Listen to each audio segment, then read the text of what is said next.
Hello दोस्तों, स्वागत है आपका फिर से एक नए वीडियो में। मैं CSY शोध करता हूँ आपके अपने YouTube channel study with CSY में। जैसा कि हम SSC GD भर्ती 2025 के लिए हिंदी पढ़ रहे हैं, उसी क्रम में आज हमारा टॉपिक है संज्ञा। 5 से 6 टॉपिक ऐसे हैं जो कि SSC GD में व्याकरण खंड से देखे गए हैं। बाकी सब याद करने वाला पोर्शन आता है, लगभग वह हमने निपटा लिया है। यदि उसमें से कुछ रह रहा है तो हम आपको आगे वह क्लास प्रोवाइड करने वाले हैं। आप ध्यान से क्लास पढ़िए। इन्हीं क्लासेस से आपका पूरा कंटेंट, जो पूरे प्रश्न आने वाले हैं। स्टार्ट करते हैं आज का टॉपिक। सबसे पहले बात करें संज्ञा होती क्या है, डेफिनेशन संज्ञा की। संज्ञा का शाब्दिक अर्थ दोस्तों होता है नाम। संज्ञा का शाब्दिक अर्थ होता है दोस्तों नाम। यह पद के भेद के अंतर्गत आती है। पद के 5 भेद होते हैं। एक होती है आपकी उसमें से संज्ञा, सर्वनाम, विशेषण, क्रिया और अव्यय। इसमें से हम एक भेद पढ़ रहे हैं संज्ञा को। तो संज्ञा का शाब्दिक अर्थ क्या होता है दोस्तों? नाम होता है। किसी प्राणी, वस्तु, स्थान, भाव आदि का नाम ही उसकी संज्ञा कही जाती है। दूसरे शब्दों में किसी का नाम ही उसकी संज्ञा है। संज्ञा ना हो तो पहचान अधूरी है। भाषा का प्रयोग भी बिना संज्ञा के संभव नहीं है। जैसे किसी प्राणी का नाम हो गया, शेर हो गया, तो शेर आपकी संज्ञा है। इसके बाद किसी वस्तु का नाम हो गया, जैसे पेन हो गया। उसके बाद किसी स्थान का नाम हो गया, जैसे मध्य प्रदेश हो गया। यह आपकी संज्ञा के अंतर्गत आने वाला है। दोस्तों, टाइप ऑफ नाउन, संज्ञा के प्रकार। टाइप ऑफ नाउन की बात करें दोस्तों, संज्ञा के प्रकार की, तो व्युत्पत्ति के आधार पर यदि हम बात करें तो संज्ञा 3 प्रकार की होती है। व्युत्पत्ति के आधार पर, व्युत्पत्ति के आधार पर कौन से 3 प्रकार की होती है? तो एक होता है आपका रूढ़, रूढ़ संज्ञा। इसके बाद दूसरी होती है यौगिक, यौगिक। और तीसरा होता है इसका प्रकार योग रूढ़, योग रूढ़। पहला रूढ़ होता है, उसके बाद यौगिक और तीसरा योग रूढ़। और रूढ़ कौन सी होती है? जैसे कृष्ण हो गया, कृष्ण शब्द आपका रूढ़ में आएगा। उसके बाद यमुना हो गया, यह शब्द आपके रूढ़ शब्द होने वाले हैं। यौगिक होती है जैसे पनघट हो गया, पनघट आपका यौगिक के अंतर्गत आने वाला है। इसके बाद पाठशाला हो गया, यह यौगिक के अंतर्गत आने वाला है। योग रूढ़, योग रूढ़ जैसे जलज हो गया, जो दूसरे अर्थ में रूढ़ हो। जलज का अर्थ क्या होता है दोस्तों? कमल होता है। जल में जन्म लेने वाले को हम क्या कहते हैं? कमल कहते हैं। तो योग रूढ़ जो सभी बहुब्रीहि समास के उदाहरण होते हैं वह योग रूढ़ के अंतर्गत आते हैं। जो तीसरे शब्द में रूढ़ होता है, अलग शब्द में जिसका अर्थ होता है। रूढ़ जैसे कृष्ण हो गया, यमुना हो गया। तो यह 3 प्रकार की होती है, रूढ़, यौगिक और योग रूढ़। दोस्तों, आप ध्यान से पढ़ें, बहुत डीपली पढ़ रहे हैं हम। किसी भी एग्जाम में यदि संज्ञा आएगी, SSC GD का आप किसी भी एग्जाम की तैयारी कर रहे हैं, उसमें से भी क्वेश्चन आपका बचेगा नहीं। यह तो हो गया व्युत्पत्ति के आधार पर। व्युत्पत्ति के आधार पर दोस्तों हमने पढ़ा है संज्ञा 3 प्रकार की होती है। अब दूसरा आधार आता है जो कि बहुत इंपॉर्टेंट है, अर्थ की दृष्टि से। तो अर्थ की दृष्टि से दोस्तों संज्ञा 5 प्रकार की होती है। अभी तक दोस्तों आपने अपनी YouTube channel study with CSY को सब्सक्राइब नहीं किया है तो सब्सक्राइब करके जुड़ जाइए। अर्थ की दृष्टि से यह 5 प्रकार की होती है। पहला होता है आपका व्यक्तिवाचक संज्ञा। पहला भेद है आपका व्यक्तिवाचक संज्ञा। व्यक्तिवाचक संज्ञा दोस्तों होती क्या है? तो जो किसी विशेष व्यक्ति, जो किसी व्यक्ति, स्थान या वस्तु का बोध कराती है, किसी विशेष की ओर संकेत करे, उसे हम व्यक्तिवाचक संज्ञा कहते हैं। किसी विशेष स्थान हो गया या वस्तु हो गया, स्थान हो गया, व्यक्ति हो गया, उसकी ओर संकेत करे, उसे हम क्या कहेंगे? व्यक्तिवाचक कहेंगे। जैसे राम हो गया, तो राम एक व्यक्ति का नाम है, व्यक्ति विशेष का नाम है। जैसे गंगा हो गई, तो गंगा एक नदी का नाम है। जैसे यमुना हो गई, तो यमुना एक नदी का नाम है। इसके बाद स्थान का नाम पटना हो गया। उसके बाद गया हो गया, यह स्थान के नाम है। उसके बाद आपका ग्वालियर हो गया, यह आपके स्थान के नाम है। इसके बाद आपका इंदौर हो गया, यह सभी स्थान के नाम है। तो इंदौर, इंदौर जैसे ही कहते हुए आपके मन में आएगा एक विशेष स्थान का नाम, कि वो है स्वच्छता में नंबर 1 रह रहा है बराबर, यह मध्य प्रदेश का शहर है। तो इस प्रकार की बातें आ जाएंगी। गंगा जो पवित्र नदी है और यह यहाँ से इसका उद्गम होता है, सारी चीज़ें एक विशेष नदी गंगा की ओर अग्रसित कर रहे हैं। तो एक विशेष व्यक्ति, वस्तु का बोध हो, वहाँ पर व्यक्तिवाचक संज्ञा होती है दोस्तों। उसके बाद जातिवाचक की बात करें तो यह विशेष जाति का बोध कराती है, जो पूरी जाति का बोध कराती है, पूरी जाति का बोध कराती है। जैसे राम तो हो गया आपका व्यक्तिवाचक संज्ञा दोस्तों, लेकिन मैं कहूँ कोई व्यक्ति, व्यक्ति कहूँ कहीं, व्यक्ति अकेला कहूँ, व्यक्ति या आदमी, तो व्यक्ति का नाम ही नहीं है, व्यक्ति में तो सारी जाति आ गई दोस्तों, राम भी आ गया, श्याम भी आ गया, रमेश भी आ गया, तो यहाँ पर जातिवाचक संज्ञा होने वाली है। गंगा कह दूंगा तो व्यक्तिवाचक संज्ञा है। यदि मैं यहीं पर बोल दूं कोई नदी, तो अब विशेष नदी नहीं है, नदी में सारी नदियाँ आ गई दोस्तों, चाहे वो अमेरिका की नदी हो, चाहे वो यूरोप की नदी हो, कहीं की भी नदी हो, सारी नदियाँ नदी के अंतर्गत आ गई। नदी क्योंकि जातिवाचक संज्ञा है, गंगा, यमुना, ब्रह्मपुत्र, सरस्वती सभी आ गई इसके अंतर्गत। यदि मैं कावेरी बोल दूं तो एक विशेष नदी कावेरी का नाम, तो नदी जातिवाचक संज्ञा हो जाएगी आपकी। इसके बाद पर्वत, पर्वत भी आपका क्या है, पर्वत भी क्या हो जाएगा आपका, जातिवाचक संज्ञा हो जाएगा दोस्तों, पर्वत भी आपका जातिवाचक संज्ञा हो जाएगा। लड़की जो पूरी जाति का बोध कराए वो है जातिवाचक संज्ञा। यहीं पर मैं पर्वत का नाम लिख दूं विशेष हिमालय, तो ये आपका व्यक्तिवाचक हो जाए। लड़की का नाम लिख दूं राधा, तो ये आपका जातिवाचक के अंतर्गत आएंगे। तो अभी तक हमने दो भेद पढ़े, एक व्यक्तिवाचक और एक जातिवाचक। अगला भेद होता है संज्ञा का तीसरा, समूहवाचक, चौथा होता है द्रव्यवाचक और पांचवा होता है भाववाचक। समूहवाचक क्या होता है, जो पूरे समूह का बोध कराए, पूरे समूह का बोध कराए, जो किसी एक व्यक्ति का वाचक ना होकर पूरे समुदाय का, पूरे समुदाय का समूह का जो शब्द बोध कराते हैं वह आपके किसके अंतर्गत आते हैं, समूहवाचक संज्ञा के अंतर्गत आते हैं। जैसे वर्ग हो गया, वर्ग हो गया, टीम हो गया, यह आपके समूहवाचक हैं, वर्ग, टीम। इसके बाद आयोग हो गया, तो आयोग में एक व्यक्ति नहीं होता, 4-5 तो व्यक्ति होंगे ही, मतलब एक समूह होगा, आयोग होगा। उसके बाद टी सेट हो गए, टी सेट हो गया, ऑर्केस्ट्रा हो गया, ताश हो गया, तो ताश अकेला नहीं होता है, 52 पत्ते होते हैं, एक समूह होता है ताश का। सेना हो गया, तो सेना अकेली नहीं होती है, समूह होता है। पुलिस हो गया, पुलिस में एक दो नहीं होते हैं, समूह होता है, समूह होता है। वर्ग, टीम, सभा, समिति, परिवार हो गया, परिवार में आप अकेले होंगे क्या, नहीं, दादा दादी माता पिता बहुत सारे लोग, मतलब समूह हो गया। जो समुदाय समूह का भोग कराएं वो है आपके समूहवाचक संज्ञा होते हैं, कलेक्टिव नाउन, इसे हम इंग्लिश में बोलते हैं, कलेक्टिव नाउन होते हैं। जैसे आप गुलों का दस्ता हो गया, गुलों का दस्ता या फूलों का दस्ता, यह किसके अंतर्गत आएगा, समूहवाचक संज्ञा के अंतर्गत आएगा। भेड़ों का झुंड, भेड़ों का झुंड किसके अंतर्गत आएगा, यह भी आपका समूहवाचक के अंतर्गत आने वाला है। इसके बाद गिरोह होता है, गिरोह, गिरोह किसे बोलते हैं दोस्तों, हम गिरोह बोलते हैं जैसे डाकुओं, लुटेरों, पॉकेट मारों, अपराधियों का, वह होता है गिरोह, वो भी आपका समूहवाचक संज्ञा के अंतर्गत आता है। उसके बाद मंडली होती है, मंडली कवियों की, लेखकों की मंडली होती है, वह भी समूहवाचक संज्ञा के अंतर्गत आता है। इसके बाद बात करें हम, संघ होता है, संघ, यह भी समूहवाचक संज्ञा के अंतर्गत आता है। इसके बाद किसी सूची हो गई, नाम की सूची हो गई, इसमें भी समूहवाचक संज्ञा के अंतर्गत आता है। अनाजों का ढेर हो गया, गेहूं का ढेर हो गया, ढेर भी आपका समूहवाचक संज्ञा के अंतर्गत आने वाला है दोस्तों। इसके बाद घोंद, घोंद किसे बोलते हैं दोस्तों, एक केले की जो घार होती है उसमें केले लगे रहते हैं इस प्रकार गुच्छे में, उसे हम घोंद बोलते हैं। गुच्छा हो गया, गुच्छा, गुच्छा या अंगूर का गुच्छा होता है आपका, कुंजियों का गुच्छा होता है। काफिला या कारवा, काफिला या कारवा, यह भी आपका समूहवाचक संज्ञा होती है। काफिला या कारवा हम किसे बोलते हैं दोस्तों, यह हम बोलते हैं ऊंट या यात्रियों के समूह को काफिला या कारवा बोलते हैं। उसके बाद लताओं का कुंज हो गया, कुंज, बेलों का कुंज, यह भी आपका समूहवाचक संज्ञा के अंतर्गत आता है। नक्षत्रों का मंडल हो गया, तारों का पुंज हो गया, पुंज होता है तारों का, यह भी आपका समूहवाचक संज्ञा के अंतर्गत आता है। कुंज लताओं का होता है, बेलों का होता है। अगला भेद है आपका द्रव्यवाचक संज्ञा। तो द्रव्यवाचक संज्ञा क्या होती है दोस्तों, जिस संज्ञा से उस सामग्री या पदार्थ का बोध होता है जिससे कोई वस्तु बनी होती है। जैसे आपका सोना है, सोना है, चांदी है, इससे आपके आभूषण बनते हैं, यह द्रव्यवाचक संज्ञा के अंतर्गत आता है। यह एक पदार्थ है, धातु है, सोना चांदी हो गया, ऊन हो गया आपका, लोहा हो गया, यह सभी आपकी द्रव्यवाचक संज्ञाएं होने वाली हैं। इसके बाद गैसीय पदार्थ की जैसे हम बात करें, धुआं है, धुआं है, किसी गैस का नाम है O2, ऑक्सीजन है, CO2, कार्बन डाइऑक्साइड है, ये सारी आपकी द्रव्यवाचक संज्ञा के अंतर्गत आने वाली हैं। इसके बाद द्रव्य नामी है, तो ठोस, द्रव, गैस तीनों पदार्थ इसमें आ ही जाते हैं। जैसे द्रव्यवाचक में तेल आ जाता है, पानी आ जाता है, घी आ जाता है, ये सभी आपके द्रव्यवाचक संज्ञा के अंतर्गत आने वाले हैं।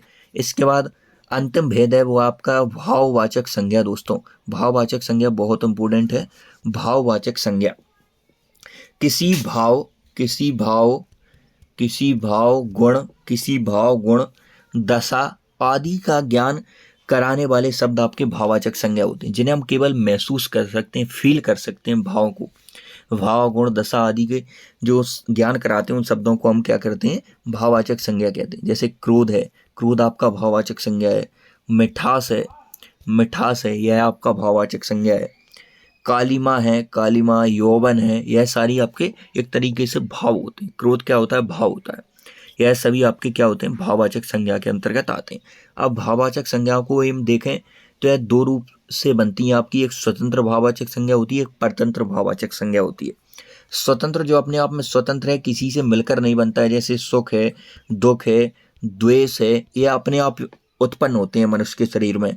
लोभ है, श्रद्धा है, यह भाव आपके शरीर में अपने आप उत्पन्न होते हैं, किसी का सहारा नहीं लेना पड़ता है स्वतंत्र रूप से। तो यह स्वतंत्र भाववाचक संज्ञाएं होती हैं दोस्तों। परतंत्र मतलब दूसरे पर डिपेंड, दूसरे से डिपेंड। जैसे आपका यह जो भाववाचक संज्ञाएं वह आपकी 5 प्रकार से बनती हैं, 5 प्रकार से बनती हैं। वह 5 प्रकार आपके परतंत्र पर ही आते हैं। परतंत्र पर आते हैं मतलब दूसरे पर डिपेंड रहते हैं। जैसे प्रत्यय से बन जाती हैं, आपकी भाववाचक संज्ञाएं क्रिया से बन जाती हैं, विशेषण से बन जाती हैं, अव्यय से बन जाती हैं। प्रत्यय से नहीं बनती दोस्तों। यह भाववाचक संज्ञा आपकी 5 प्रकार से बनती हैं, और जो 5 प्रकार आते हैं वह परतंत्र भाववाचक संज्ञा के अंतर्गत ही आते हैं। जैसे सुंदरता बना है, सुंदरता, तो ये सुंदर विशेषण से बना है, तो सुंदर विशेषण से बना है, तो यह विशेषण पर डिपेंड है, विशेषण पर डिपेंड है, दूसरे पर आश्रित है, इसे हम परतंत्र भाववाचक संज्ञा कहेंगे। यह भाववाचक संज्ञाओं का जो निर्माण है वह 5 प्रकार से हो सकता है दोस्तों। एक जातिवाचक संज्ञा से, सर्वनाम से, उसके बाद विशेषण से, क्रिया से और अव्यय से। यह 5 प्रकार से हो सकता है दोस्तों। जैसे जातिवाचक संज्ञा से कैसे हो सकता है वह देखेंगे दोस्तों। तो जातिवाचक संज्ञा से कैसे होगा, जैसे पुरुष है, तो पुरुष तो आपका जातिवाचक संज्ञा है दोस्तों। पुरुष आपका जातिवाचक संज्ञा है। यहीं पर हम किसी पुरुष का नाम ले लें, रमेश, मोहन, तो यह आपका व्यक्तिवाचक संज्ञा हो जाएगा। तो पुरुष से पौरुष बन सकता है। पौरुष इस प्रकार का भाव होता है, पौरुष पुरुष तत्व होता है, यह भी आपका एक प्रकार का भाव होता है। तो ये जातिवाचक संज्ञा से भाववाचक संज्ञा का निर्माण हो सकता है। मम से ममत्व बन सकता है, ममत्व, मम से ममत्व बन सकता है, लेकिन यह सर्वनाम होता है, तो सर्वनाम से भी आपकी भाववाचक संज्ञा बनाई जा सकती है। पहले हम जातिवाचक पढ़ रहे हैं। जैसे जातिवाचक आपका नारी हो गई, नारी जातिवाचक संज्ञा है। इसके बाद गुरु हो गया, गुरु भी आपका जातिवाचक संज्ञा है। किसी विशेष गुरु का नाम हो तो वो आपका व्यक्तिवाचक संज्ञा हो जाएगा। तो नारी से आपका भाववाचक संज्ञा कैसे बनेगी, नारी जातिवाचक संज्ञा है, जातिवाचक संज्ञा से हम भाववाचक का निर्माण कर रहे हैं। तो नारी से नारीत्व हो जाएगा, नारीत्व एक प्रकार का भाव होता है। गुरु से गुरुत्व हो जाएगा, तो आप प्रत्यय जोड़ने पर। उसके बाद मनुष्य से मनुष्यता हो जाएगा, मनुष्य से मनुष्यता, गुरु से गुरुत्व, नारी से नारत्व। यह आपकी जातिवाचक संज्ञा से भाववाचक संज्ञा का हम निर्माण कर सकते हैं, जो कि परतंत्र भाववाचक संज्ञा के अंतर्गत आती है। इसके बाद सर्वनाम से हम कैसे निर्माण कर सकते हैं भाववाचक संज्ञाओं का, वह हम देखने वाले हैं। सर्वनाम से कैसे निर्माण होता है, तो पहले तो सर्वनाम, जैसे अपना आपका सर्वनाम होता है, तो अपना में त्वा प्रत्यय जोड़ने से अपना, तो यह भाववाचक संज्ञा होती है। मम आपका सर्वनाम होता है, मम में त्वा प्रत्यय जोड़ने से ममत्व, यह भाववाचक संज्ञा होती है। आप आपका आपा हो जाता है, आपा खोना, जैसे आपा खोना मतलब बहुत गुस्सा होना, तो आपा एक प्रकार का भाव है दोस्तों। इसके बाद निज, निज, निज आपका सर्वनाम होता है, निज में तो प्रत्यय जोड़ने से निजत्व मतलब खुद का, निजत्व भाव हो जाता है। तो ये हमने सर्वनाम से निर्माण कर कर देख लिया। अगला तीसरा होता है विशेषण से।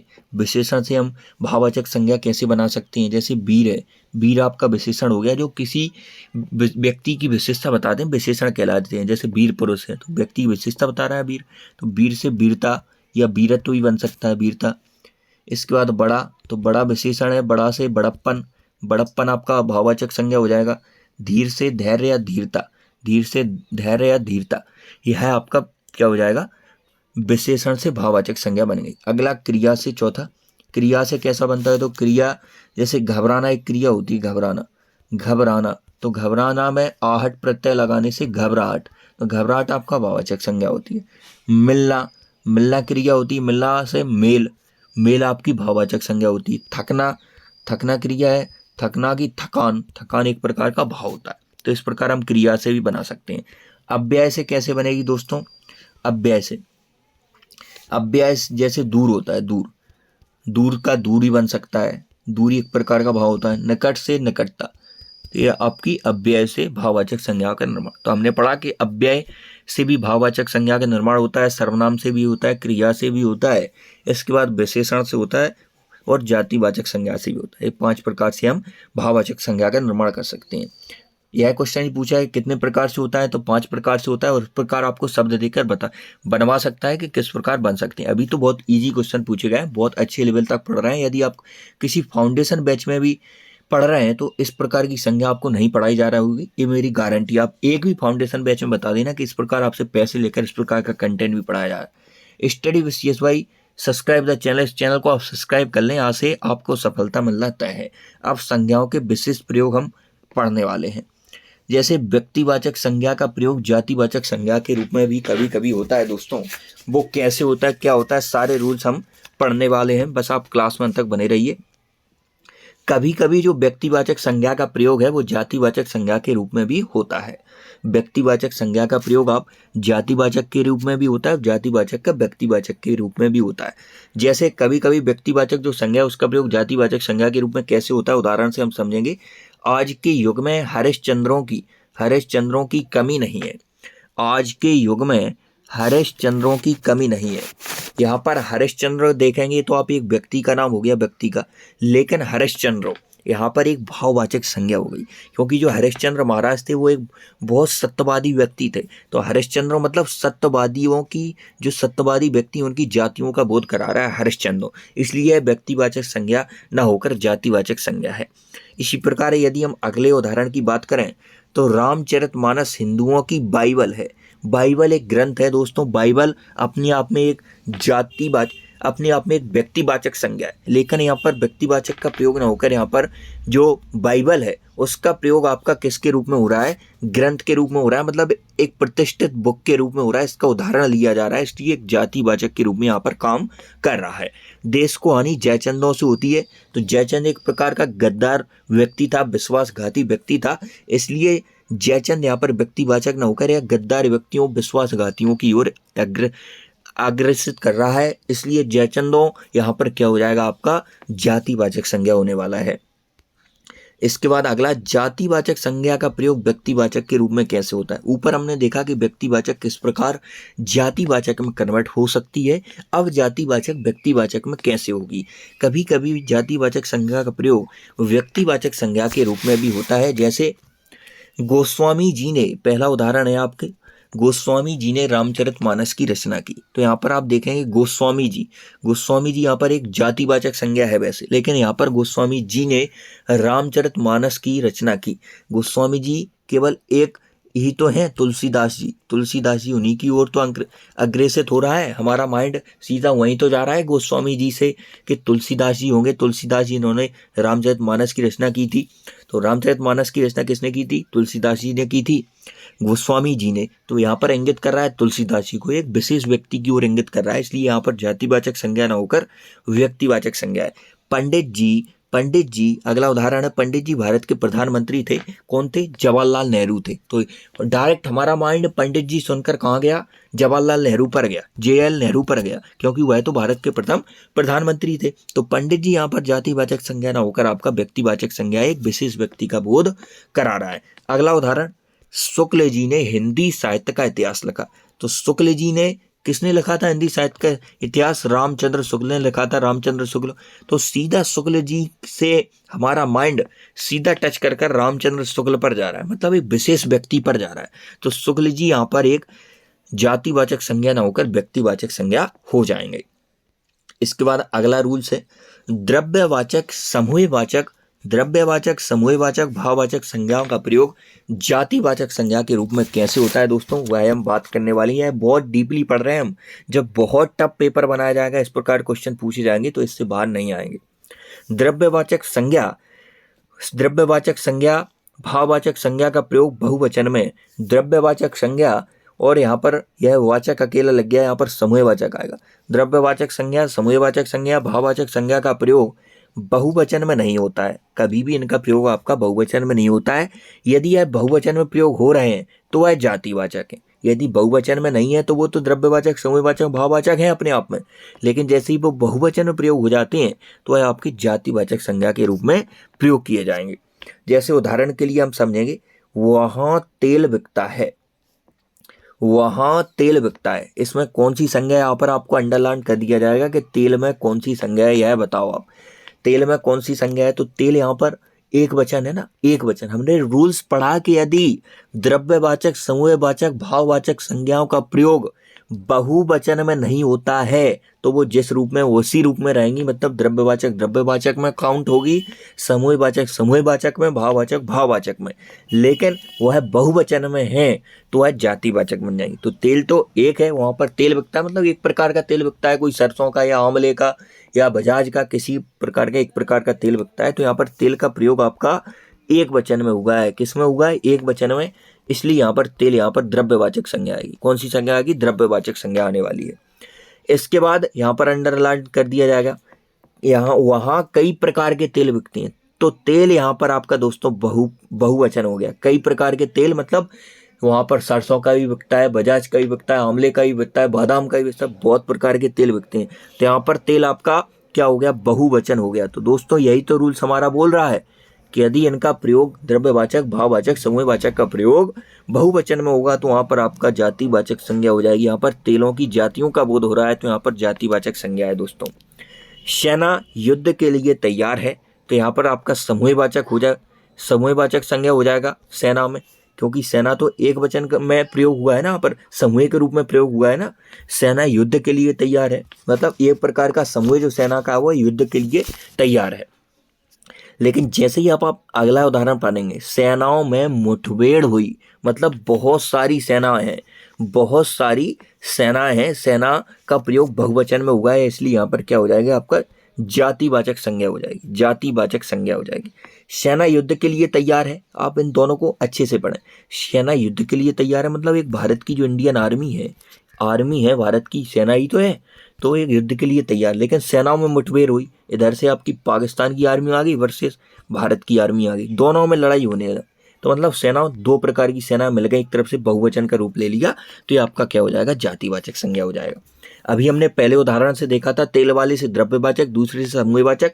अब हमारी ये भाववाचक से हम कैसे जातिवाचक बना लेते हैं। उसकी चोरी पकड़ी गई, इसमें चोरी में कौन सी आपकी संज्ञा हो जाएगी? तो चोरी का प्रयोग यहाँ पर एक वचन में प्रयोग हुआ, एक चोरी पकड़ी गई, तो यहाँ पर आपका भाववाचक, एक प्रकार की चोरी करना क्या हो जाएगा? भाववाचक संज्ञा हो जाएगी। लेकिन उस इलाके में कई प्रकार की चोरियां हुई, उसमें कई प्रकार की चोरियां हुई, यहाँ पर उसकी चोरी पकड़ी गई, उसने खाली एक चीज की चोरी की थी, जैसे पेन चुराया था, गहने चुराए थे, एक प्रकार का चुराया था। कई प्रकार की चोरियां हुई, उसने गहना भी चुराया, आपका पेन भी चुराया, रुपया भी चुराई, तो कई प्रकार की चोरियां, मतलब बहुवचन में प्रयोग हुआ है चोरियों का, और बहुवचन में प्रयोग होता है तो वो है क्या बन जाता है? आपका जातिवाचक संज्ञा बन जाता है। दोस्तों यहाँ तक आशा करता हूँ क्लियर हो गया होगा, नहीं हुआ हो तो आप वीडियो को रिपीट करें। बहुत गोल्डन रूल्स पढ़ रहे हैं आप संज्ञा के, जो बेहद ही कम टीचरों ने आपको पढ़ाए होंगे एसएससी जीडी के लिए। विशेषण का प्रयोग संज्ञा के रूप में कैसे करते हैं, अगला नियम हमारा है। तो जिस विशेषण के साथ उसका विशेष नहीं आएगा, यहाँ पर विशेष आएगा, विशेष नहीं लगा होता है उसका प्रयोग संज्ञा के रूप में होता है। जिस विशेषण के साथ उसका विशेष से नहीं लगा होता है उसका प्रयोग संज्ञा के रूप में होता है। आगे हम विशेषण पढ़ेंगे तो विशेषण विशेष को बहुत अच्छे तरीके से क्लियर करने वाले हैं। विशेष वह होते हैं जो विशेषण की विशेषता बताते हैं। उदाहरण के द्वारा समझेंगे हम। वह बहुत गरीब है, पहला उदाहरण है, वह बहुत गरीब है। तो वह बहुत गरीब है, यहाँ पर गरीब कितना है? बहुत है। गरीब की विशेषता बता रहा है बहुत, तो बहुत हो जाएगा यहाँ पर विशेष, और गरीब हो जाएगा विशेषण, गरीब हो जाएगा विशेषण, वो विशेषण की भी जो विशेषता वो है विशेष होता है दोस्तों। वह क्या हो जाएगा? विशेष हो जाएगा। वह यहाँ पर दोस्तों बहुत विशेष नहीं होगा, बहुत तो प्रविशेषण हो जाएगा। वह हो जाएगा यहाँ पर क्या हो जाएगा आपका? वह। बहुत यहाँ पर दोस्तों विशेष नहीं होगा, यहाँ पर विशेष आपका वह होगा। जिसकी विशेषता बताई जाती है वह विशेष होता है, और जो विशेषण की विशेषता बताते हैं वह प्रविशेषण होते हैं। विशेषण वाले टॉपिक में हम क्लियर करेंगे। और गरीब आपका विशेषण है, यहाँ पर गरीब विशेषण है, और कौन गरीब है? वह है, तो वह आपका विशेष है। तो यहाँ पर तो आपका विशेषण हो गया, लेकिन जो विशेषण हुआ है संज्ञा का रूप कब ले लेता है? तो गरीबों की मदद करनी चाहिए। किसकी मदद करनी चाहिए? गरीबों की। तो यहाँ पर गरीबों शब्द आपका विशेषण में नहीं आएगा, गरीबों की एक प्रकार की जातिवाचक संज्ञा के रूप में प्रयोग हो रहा है। गरीबों की मदद करनी चाहिए, यहाँ पर गरीबों शब्द किसके रूप में प्रयोग हो रहा है? जातिवाचक संज्ञा के रूप में प्रयुक्त हो रहा है। वे जाने माने विद्वान हैं, वे जाने माने विद्वान हैं। कैसे हैं विद्वान? वे जाने माने विद्वान हैं। तो कौन है विद्वान? वे। तो वे हो गया आपका विशेष और विद्वान होगा विशेषण। अब इसका प्रयोग किस प्रकार से विशेषण का जातिवाचक के रूप में होता है? विद्वानों का आदर करना चाहिए। विद्वानों का क्या करना चाहिए? आदर करना चाहिए। तो विद्वानों की एक जाति के रुख हो रहा है, यहाँ पर जातिवाचक संज्ञा हो जाएगी दोस्तों। इसके बाद अगला रूल से हमारा क्रिया का प्रयोग भी संज्ञा के रूप में कैसे होता है दोस्तों? तो क्रिया से बने जिस शब्द का प्रयोग संज्ञा के समान से क्रिया तक संज्ञा कहते हैं। क्रिया से बने जिस शब्द का प्रयोग संज्ञा के समान हो, संज्ञा के समान हो, उसे हम क्रियार्थक संज्ञा, क्रियार्थक संज्ञा कहते हैं। उसे क्या कहते हैं हम? क्रियार्थक संज्ञा कहते हैं। क्रियार्थक संज्ञा कहते हैं। क्रिया से बने जिस शब्द का प्रयोग संज्ञा के समान हो, उसे हम क्रियार्थक संज्ञा कहते हैं दोस्तों। जैसे क्रिया के शब्द कैसे होते हैं? जैसे पढ़ना हो गया, या आपकी क्रिया हो गई। टहलना आपका एक प्रकार का क्रिया है, लेकिन यह जब संज्ञा का रूप ले लेते हैं तो उसे हम क्रियार्थक संज्ञा कहते हैं दोस्तों।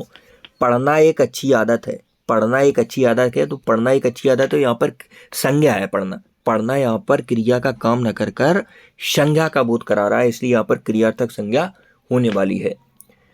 टहलना सेहत के लिए, टहलने नहीं आए, टहलना सेहत के लिए जरूरी है। तो टहलना भी एक वैसे क्रिया है दोस्तों, लेकिन यहाँ पर टहलना सेहत के लिए जरूरी है, यहाँ पर संज्ञा का रूप ले लिया है टहलना ले। तो टहलना आपका क्या हो जाएगा? क्रियार्थक संज्ञा होने वाला है।